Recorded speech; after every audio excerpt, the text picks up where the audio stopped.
watch the Sex and the City reboot? I saw it with my girlfriends, and I had envisioned a night of fashion and romance and comedy, but it went more like this. Oh my god, I can't watch. Call an ambulance! Why isn't she dialing 911? I knew Pelotons were dangerous. That's why I never rode mine. Why? You may think that's an exaggeration, but I assure you it isn't. I am still not over this. All right, let's get started. But before we do, please hit that subscribe button below and like this video. Last week, as I'm sure you remember, was a heavy week for the US needing to push back on Russia and China. President Biden told Russian President Putin that if he invaded Ukraine, we would sanction Russia harder. And the US also announced a diplomatic boycott against the Beijing Winter Olympics because of the Chinese regime's genocide against the minority Uighur community. So this week, Putin and Chinese President Xi kind of found solace with each other, even though they're not typically close friends. It's like they got together to bitch about how Biden is a bad boyfriend. It's so cute when our policies end up pushing two dictators closer together. It's like Bumble, but the tyrant version. I can only imagine how their video chat went. Oh, just kidding. It's Vlad.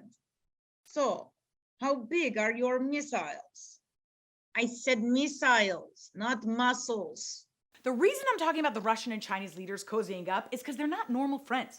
If anything, they compete for influence around the world, and they have a few issues along their shared borders. But they're also both on the other side of tough US policies right now, and so they're looking for ways to push back together. And I'm sure they'll find ways to have a stronger united front. Like they could make sure to block any interests the US has at the UN Security Council, or they'll likely try to find ways to work around economic sanctions. Their reaction to us sidelining them is not abnormal. In fact, it's pretty typical for thugs to unite. Iran and Venezuela are best buds, Venezuela and Russia and Cuba are best buds, Russia and North Korea are best buds. It's like the 2021 version of President Bush's axis of evil, except now they can add that to their Bumble profile. This friendship, though, does signal that we're gonna have to make sure we maintain a strong balance of power, meaning we continue pushing back against threatening behavior from the Russian and Chinese regimes and pursuing policies to try and change that behavior while making sure we don't take any steps that could trigger actual military aggression. I'm not gonna lie to you.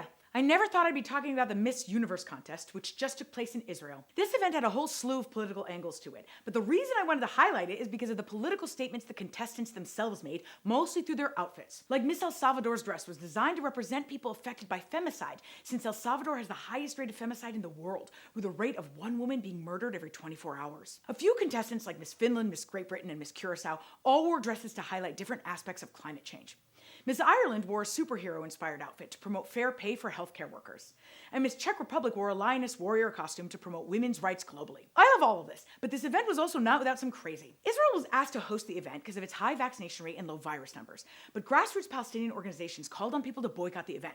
So this Greek model and former beauty pageant winner comes out, and she's like, yes, I'm not going. And the official Miss Greece organization came out and were like, yeah, you're not going. You're not going because you're not Miss Greece. The real Miss Greece did go to the event, by the way. The South African government was the only one to boycott the event by withdrawing their support from Miss South Africa, who went anyway and wore an outfit meant to convey a message of peace. In the end, Miss India won the pageant, despite the dumb question Steve Harvey asked her. So you know how each contestant gets asked some kind of question? Well, when it was Miss India's turn, Steve Harvey said he had heard that she was really good at animal sounds, so he asked her if she would do one. There are no words for this. So she was a little stunned, but she's a good sport, so she meowed. And in the end, obviously it all ended well for her. But I think maybe next time, someone should review Steve's questions beforehand.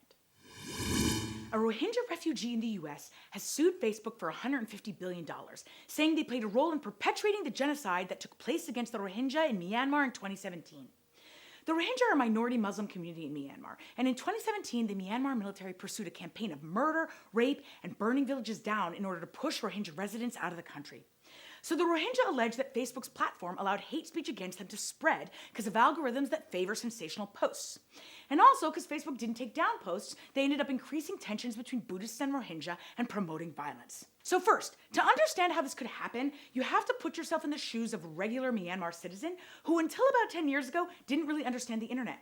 When things opened up there, people started getting phones, and Facebook was often just installed on the phone for them. So people thought Facebook was the internet, and they thought that news coming from it was vetted somehow. And when you couple that with a political situation where you've had ethnic conflict and persecution for a long time, Facebook ended up creating a means to exacerbate those tensions. One post, for example, in 2014, accused a Muslim shop owner of raping a young Buddhist girl, and that spread on Facebook and resulted in riots breaking out between Muslims and Buddhists. In the years running up to the 2017 genocide, hate speech and conspiracy theories on Facebook, things like slurs or falsehood and doctored images that were spread by influential figures and government officials in Myanmar, only continued. In fact, at a certain point, chain messages on Facebook started warning both Buddhists and the Rohingya of impending attacks, but no one knows if they were actually true. So all this ended up increasing tensions until Rohingya militants attacked Myanmar police checkpoints in August 2017. And Myanmar's military responded with a ruthless campaign by killing and raping thousands of Rohingya, burning their villages, and driving hundreds of thousands out of the country. A UN report accused Facebook of being slow and ineffective in stopping the spread of hate speech online. And Facebook admitted their faults since they didn't give enough resources to monitor what was going on there. I asked you all if you thought Facebook should be legally responsible to ensure that content posted on its platform doesn't cause death or violence, and 100% of you said yes. Now, Facebook says it has taken action to keep people safe, but this case could play a big role in pushing all social media platforms to ensure that hate speech and dangerous posts or misinformation don't have a place there at all. And I, for one, am looking forward to that.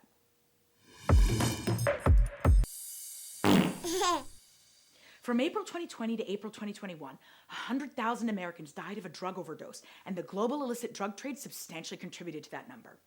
According to the US government, this figure is a 28% increase driven largely by synthetic opioids and particularly fentanyl. International drug trafficking organizations based abroad, especially in Brazil, China, Colombia, and Mexico, are the ones leading the charge in producing and exporting these drugs into the US. So this week, the Biden administration expanded its authorities to be able to go after these thugs and target any foreign person engaged in drug trafficking activities. So the Treasury Department used this new authority to sanction 10 people and 15 entities in these 4 countries for supporting this drug trade. And can I just add that some of these organizations operate with the full awareness of their host governments. Like some of the entities in China advertise that they produce and sell the chemicals used to create fentanyl. By sanctioning these thugs, not only does it become illegal for anyone in the United States to do business with them, but it sheds light on their activities so that the rest of the world can also make sure to isolate them. I know that Treasury sanctions are probably tougher, but I'm going to join them and put these drug traffickers on my list too.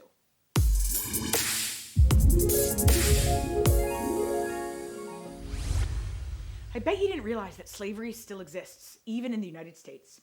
Over 40 million people across the world are involved in some sort of modern slavery or human trafficking, and that number continues to rise. This includes things like forced labor, sexual exploitation, and forced marriage. 1 in 4 of these people is a child, and over 70% are women and girls. So what often happens is the most vulnerable people around the world end up getting forced, frauded, or coerced into modern-day slavery, and these people are exploited so that others can make a profit off of them. Luckily, this is a solvable problem, and the Global Fund to End Modern Slavery is working on eliminating it, because every person deserves to live in freedom and dignity. So I spoke to their CEO, Alex Thier, who has spent decades addressing the world's toughest challenges. He also worked in government as the former global chief of policy, planning, and learning at the U.S. Agency for International Development, and he explained how big this problem is, how his organization goes about tackling it, and how we can help. And I'm so excited to have you to talk about this crazy problem that we don't talk enough about. Can you explain what modern-day slavery looks like and the magnitude of this problem? Well, it's actually a shockingly huge problem. About 40 million people estimated today in modern slavery, 25 million of those in conditions of forced labor. But let me explain what it really looks like for an average person who's in this situation. It might be a woman or a young girl who is in a brothel. Often the people in modern slavery are hidden. It might be somebody who thought that they were going abroad to get a job in a factory or on a construction site. They arrive to find that they've got $10,000 worth of debt, their passports taken away from them, and they've got to work 6-7 years even just to get back to zero. But it's also important for your listeners to know that it happens right here in the United States. In fact, it happens in almost every country in the world. There are a couple of 100,000 people in the United States who are also believed to be in conditions of modern slavery.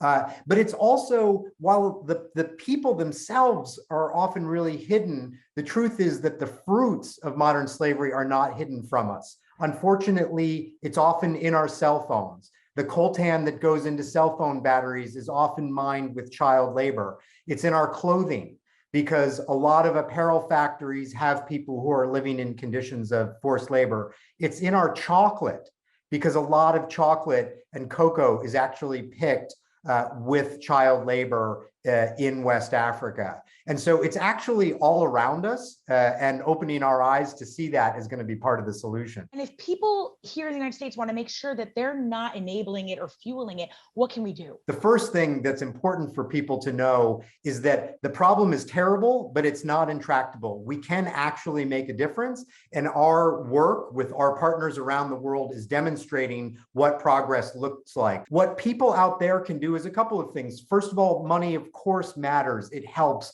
We have to invest in the programs that are making a difference. It's also really important that people tell their politicians, they tell their leaders that this is an issue that matters to them. And finally, you can decide with your pocketbook. There are a lot of tools and resources out there. If you go to our website, if you go to others, we're at www.gfems.org.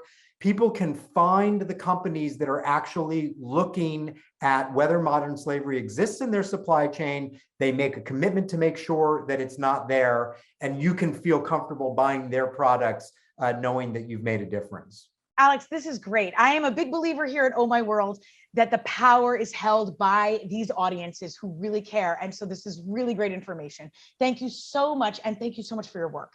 My pleasure. And thanks for what you're doing. Thanks, Geeks.